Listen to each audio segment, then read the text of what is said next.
Konsep jumlah luas permukaan. Ini konsep yang biasa digunakan dalam biologi dan disebut berulang-ulang dalam beberapa subtajuk. Jadi ada baiknya kamu fahamkan konsep ini, tidaklah sukar sangat.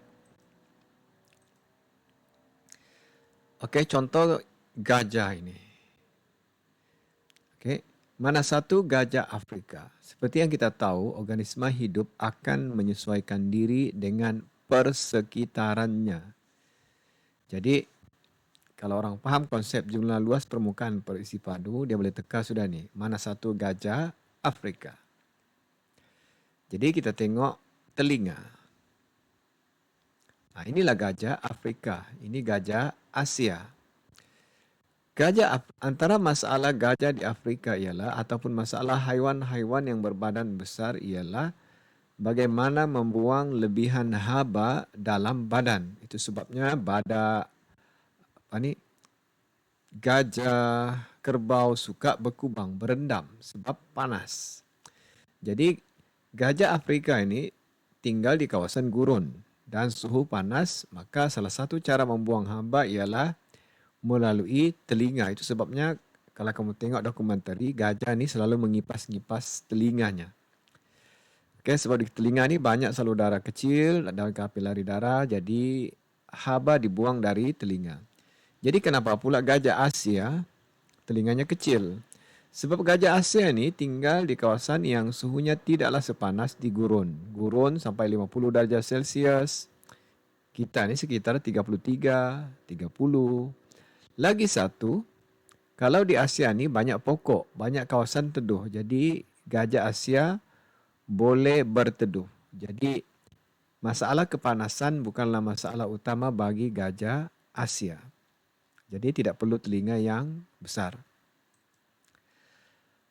Okey, konsep jumlah luas permukaan perisi padu. Ada dua konsep ni ya, jumlah luas permukaan isi padu ataupun kita panggil jumlah luas permukaan sahaja.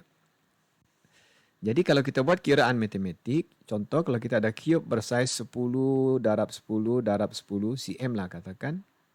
Jadi jumlah luas permukaan ialah 600 sebab ada 6 permukaan. 10 darab 10 100, jadi ada 6 permukaan 600. Sebaliknya isi padu, panjang darab lebar darab tinggi 1000. Jadi untuk saiz ini, JLP per I-nya ialah 0.6. Sementara kalau kita kecilkan dia, potong, 2 darab 2 darab 2 darab 2, 24, 8, 3 dia punya JLP per I. Kalau kita leperkan, nipiskan, dapat 2.6. Jadi ada dua kesimpulan yang kita boleh buat, iaitu untuk meningkatkan jumlah luas permukaan per isi padu, objek atau organisma itu atau struktur itu mestilah kecil ataupun nipis. Jadi macam telinga gajah tadi, salah satu cara untuk meningkatkan jumlah luas permukaan per isi padu ialah nipiskan atau kecilkan. Kalau kita buat kiraan matematik dan kita buat graf, bahwa semakin besar objek, semakin kecil jumlah luas permukaan per isi padu.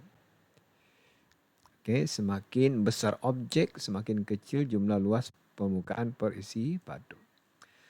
Okey, ini eksperimen untuk mengkaji hubungan antara jumlah luas permukaan per isi padu dengan peratusan warna yang meresap. Jadi cube agar-agar ni dipotong mengikut beberapa saiz, lepas tu direndam 15 minit dalam kalium manganat 7 warna ungu. Dan bila dibelah didapati begini. Cube agar-agar yang besar tadi masih lagi sebahagian besarnya tak berwarna, yang kecil sedikit masih besar, yang kecil ni penuh warna, yang nipis ada sikit lagi. Ini yang nipis, yang leper.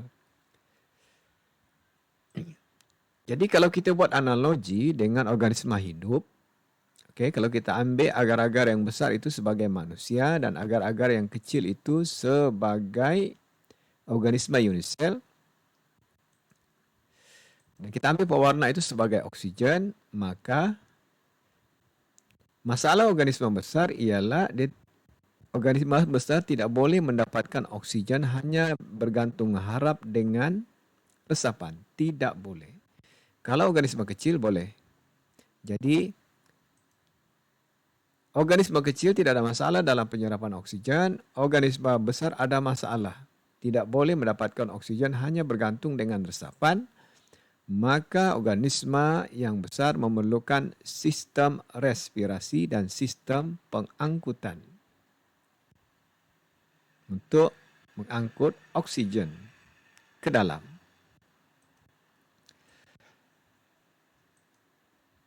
Oke, ini biasa makanan kita kunyah menjadi lebih halus. Kenapa kita perlu kunyah? Sama juga, lemak akan diemulsikan menjadi titisan lemak yang halus.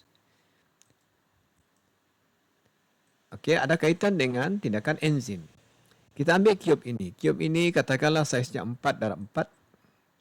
Yang ini 1/1. Jadi kalau kita ambil emoji ini sebagai enzim, satu permukaan itu katakanlah muat 4 molekul enzim. Jadi ada 8 permukaan. 6 permukaan. Ini kita potong nih, potong 2. Bila potong 2, ini akan jadi 8 nih. Jadi kalau ini bilangan enzimnya ialah 24. Permukaan ini ditutupui oleh 24 enzim, 4/6. Sementara yang ini kalau kita belah 2 nih, kita akan dapat, belah lagi, kita akan dapat 8.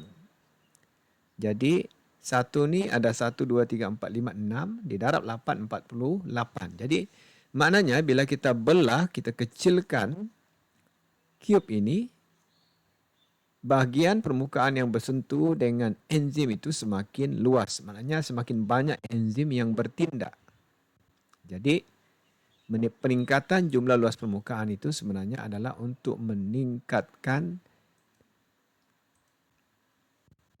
semakin luas permukaan yang bersentuhan dengan enzim, semakin meningkat kadar tindak balas. Jadi tujuannya kita kecilkan saiz makanan untuk meningkatkan luas permukaan yang bersentuhan dengan enzim. Ikan. Ikan selalu kalau kita goreng mesti kita slice, potong-potong nih. Tujuannya supaya banyak permukaan yang terdedah dengan minyak dan minyak itu membawa haba supaya cepat ikan tu masak.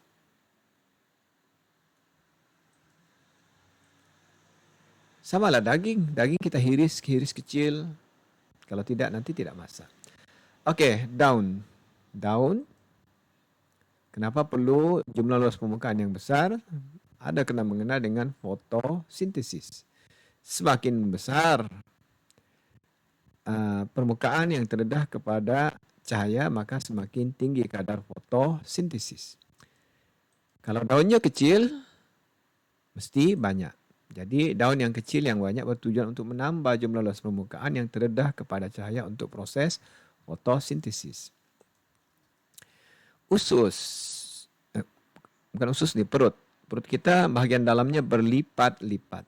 Jadi satu membolehkan meregang, maknanya kalau kita makan banyak makanan, perut itu boleh meregang, stretching. Satu lagi fungsinya ialah meningkatkan atau menambah jumlah luas permukaan supaya banyak kelenjar gester. Kelenjar gester inilah yang mengeluarkan asid hidroklorik dan enzim pepsin renin. Kalau orang dewasa renin saja. Okey, kita kenal ini. Di ileum, usus kecil, terdapat banyak unjuran-unjuran halus yang kita panggil vilus. Unjuran-unjuran ini. Jadi jawapannya sama.